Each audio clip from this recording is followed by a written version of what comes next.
Veel mõni aeg tagasi seostati joogat läänemaailmas peamiselt sellega, et naised kogunevad mattidele, et vormi hoida või kaalust alla võtta. Aga jooga on tegelikult tuhandeid aastaid vana praktika, mis on mõeldud kõigile ja selle tegelik eesmärk ei olnud kunagi lihtsalt füüsiline vorm.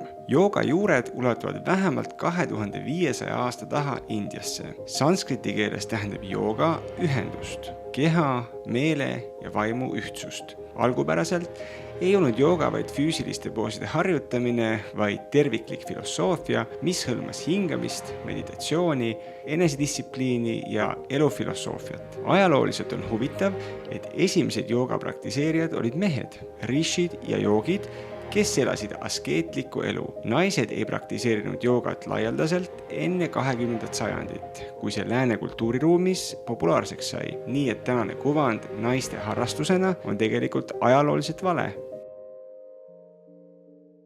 Mida ütleb teadus? Uuringud on leidnud, et jooga aitab vähendada stressihormoon kortisooli, parandada unekvaliteeti, suurendada paindlikkust ja lihasjõudu ning isegi langetada vererõhku. Regulaarne praktika toetab närvisüsteemi, parandab keskendumist ja tõstab meeleolu. Jooga tüüpe on palju. Vinyasa on dünaamiline ja sobib neile, kes tahavad rohkem liikumist ja higistamist. Hatha keskendub aeglasemale rütmile ja algajale sobivatele poosidele. Yin-jooga hoiab poose pikemalt ja venitab sidekudesid sügavuti. Ashtanga on intensiivsem ja nõuab rohkem jõudu ja distsipliini ning näiteks kundaliini rõhutab hingamist ja meditatsiooni. Kuidas valida endale sobiv?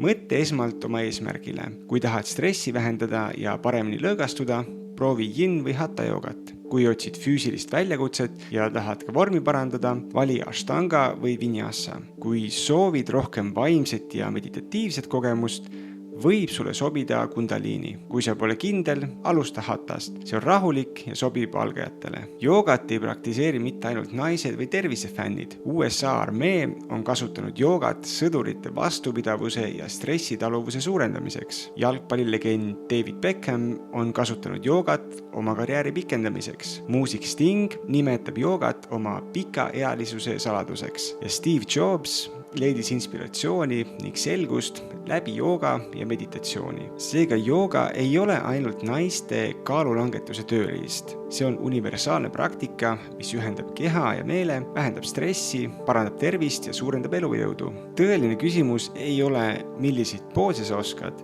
vaid millist suhet sa lood oma keha, meele ja hingega. Ja kui see suhe muutub ka kogu sinu elu.